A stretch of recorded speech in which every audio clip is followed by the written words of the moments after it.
السلام عليكم ورحمة الله تعالى وبركاته. كما راكم تشوفوا اليوم جبت لكم هذا المشروع اللي يتمشى طيلة العام. مشروع ولا وصفة تقليدية جزائرية. كما راكم تشوفوا غادي نديرو اليوم وصفة الرفيس تاع الغرب الجزائري. الوصفة كما قلت لكم تمشى كل وقت يمشي هذا المشروع تاع الرفيس. في آخر الفيديو نعطيكم السعر البيع. قبل ما نبدو نصلوا على النبي ونروحوا عليه ألف صلاة والسلام ونروحوا طريقة التحضير. معكم حلويات أم محمد بنت سعيدة، وهذا الرفيس تاع ناس السعيدة. كما راكم تشوفوا هنايا جبت كيلو تاع السميد يكون متوسط. تبغوا تخدموا بمولة ولا تخدموا بعمور؟ أنا خدمت بعمور، جا ما شاء الله جا شباب روعة. هنا بالكيل يديلكم 3 غرافة تاع يديلكم 3 غرافة كيما هاكا، 3 عبار عفوا هاكا باش لي يبغي بالكيلو ولا بالعبر. هنايا كيما راكم تشوفوا نجيبوا الملح في كل عبار كيما هاكا، نديروا لها قرصة تاع ملح ونديروا شوية تاع سكر تاني باش يعطينا داك اللون الشباب. هنا 3 عبار سميد بالكيلو، يعني كيلو سميد يكون متوسط. درت لهم في كل عبر درت له شويه تاع ملح، وغادي نزيد له تاني شويه تاع سكر. شيء تقولوا لي شاي دي شويه، نقول لكم يعني نصف ملعقه صغيره ونقسموها على دوك الكيلات، وملعقه صغيره تاع سكر. وهنا كما راكم تشوفوا عندي السمن اللي كنت ذوبته وخليته برد تماما، لازم تذوبوه وتخلوه يبرد تيولي كي البوماده كما راكم تشوفوا هكا. ونبدا نبسس في المبسس تاعي، المبسس تاع الرفيس هاكا. نهود قاع داك اليدام كما راكم تشوفوا. هذه الوصفه كما نقولوا من الوصفات التقليديه الجزائريه، وكما قلت لكم في بدايه الفيديو يتوالم للنفاس للمناسبات، مثلا المناسبة تاع سيدنا، المناسبة تاع يناير، المناسبة تاع هكا عندك عمرة، عندك حج، عندك كل المناسبات. المهم يكون واجد الرفيس تاع الغرب الجزائري. هنا نجيب هذاك السميد كما راكم تشوفوا، نبدا دوك نبسس فيه، ندخلوا هذاك اليدام في السميد كما هكا. نخدمو كأنك كيما تخدمي مبسس ولا مقرود، ولا لازم قاع هذاك اليدام يدخل لنا في السميد. وكي يكون السميد شباب تاني الشغل يساعدكم. وشوفوا هذا السميد تاع عمور يجي وين ديريه هذا تاني يجي كما نقولوا حنايا يجي مبسس شباب، ويجي هذيك اللي يدور فيها تسمر هي البراج المبرجة تاني تجي تهبل، تجي تذوب في الفم كيما هاكا بهذا السميد المتوسط. شوفوا هنا راني بديت ندخل في هذاك اليدام، ومن بعد تينا نجمع هذا السميد تاعي غير بالماء. دوك تشوفوا معايا ماش باين هاكا. دوك نبدا ندخل داك اليدام غايه كما راكم تشوفوا.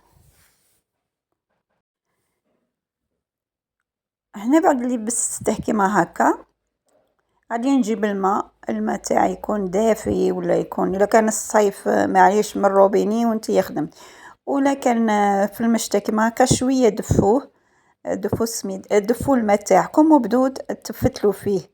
ومن بعد دوك نشكلوه بسيط ونطيبوه.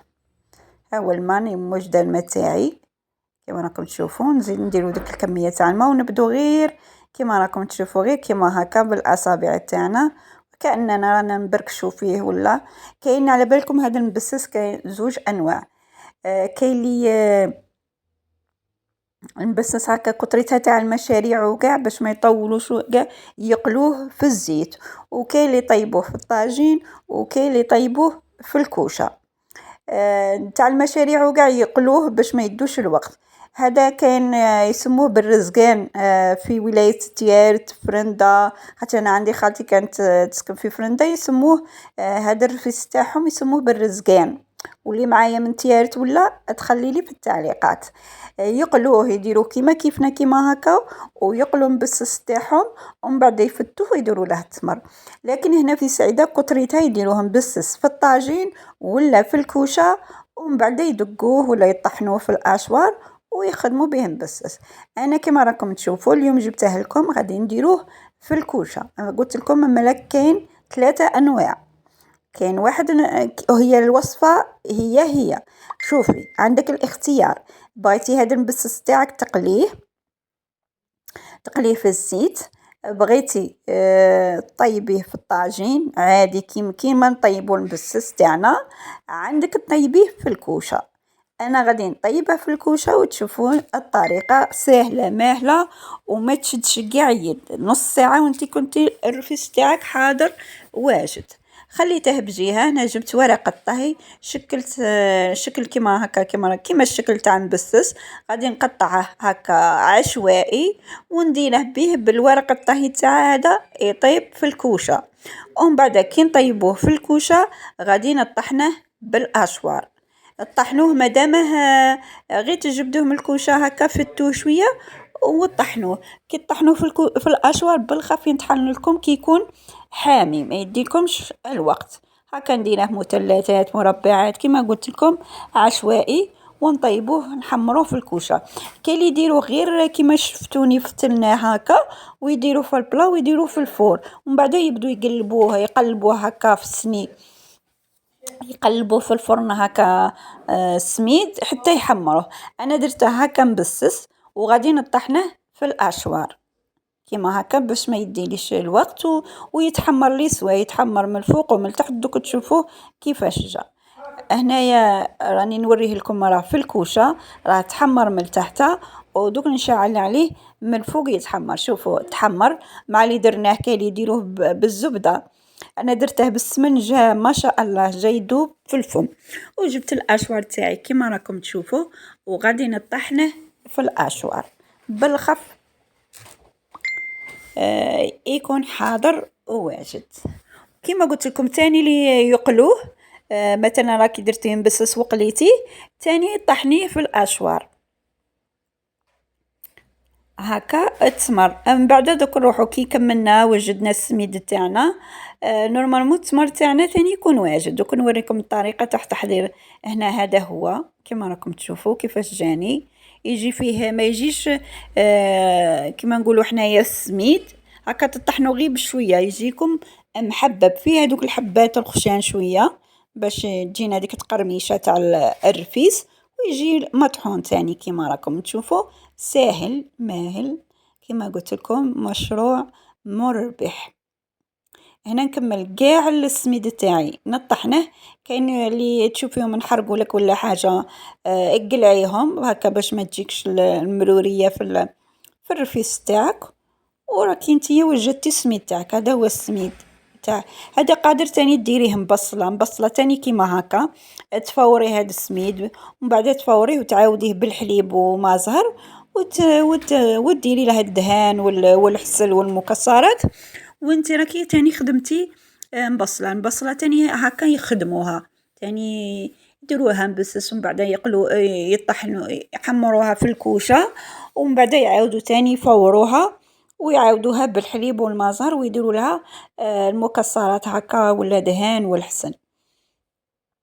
هنا نروحوا للتمر. التمر عندي هذا كيلو تاع تمر تاع حميره، كنت زلقته كيما هكا، درت عليه المحامي خليته برد شويه وبديت نقي فيه. نقلع على هذاك الشابو، نقلع عليه العلفه، نغسله مليح ونديره ايفور. كي تكون حبه ماشي شابه تاني نقلعوها، نديرو غير الحبات اللي يكونوا شابين.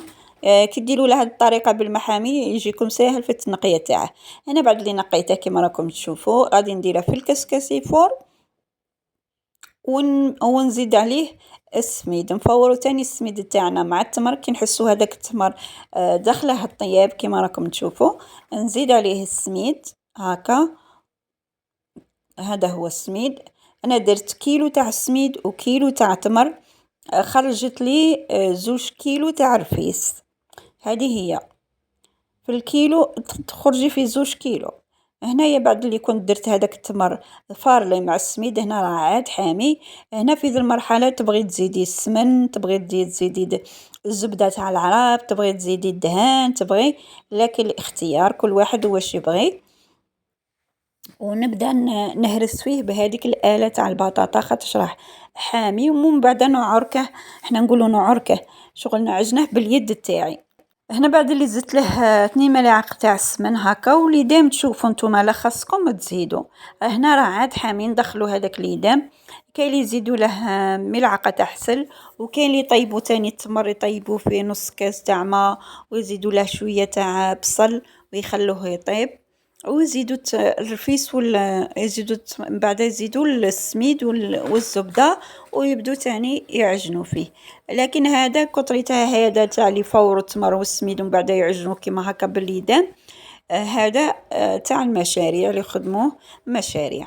كيما هكا بديت نهرس فيه كيما راكم تشوفوا، من بعد دوك نستعمل اليد تاعي باش هذاك التمر والسميد يتبسس لي مليح وينعجن لي مليح ونشوف. كاين اللي تاني يديروا له ملعقه تاع حسل ولا سكر، والقرفه نسيت ما قلت لكمش القرفه، ديروا له ملعقه صغيره تاع قرفه في هذه المرحله، ديروا ملعقه تاع قرفه هكا باش يجي بنين. هذا هو الرفيس تاعنا ساهل، يجي بنين، يجي شباب، مع لاتاي، مع قهوة، مع اللبن ولا رايب تاني يقدموه كاين اللي يقدموه تاني كيما قلت لكم مع اللبن ولا مع حليب يكون رايب، ويزينوه بالزبدة والبيض مغلي. وكاين اللي يديروه كيما هكا عادي رفيس. هذه هي عطيتكم قاع أسرار ولا الوصفة تاع رفيس بعدة أنواع. هنا بديت نعرق فيه كيما هكا، ونشوف إلا خصه ليدام نزيده ليدام.